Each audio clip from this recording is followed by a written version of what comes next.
Magandang araw mga kabayan. Ayan, pumunta tayo sa kusina.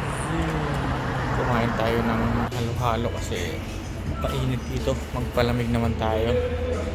Yan, ang ganda ng lugar nila. Ang linis.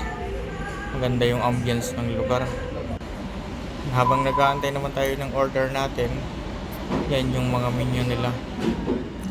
Nabigay rin sila ng appetizer. Yan yung crawfish. Nandito na nga yung order natin. Mga kabayan, kain tayo ng halo-halo. Ang palamig lang kasi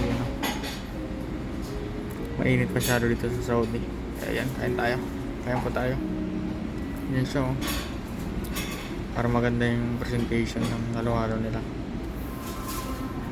Yan, kain po tayo. Kain po. So, malitsip lang sa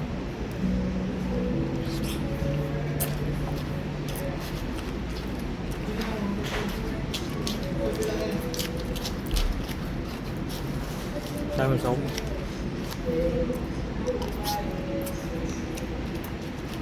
Dito lang po. Maraming salamat. Bye-bye.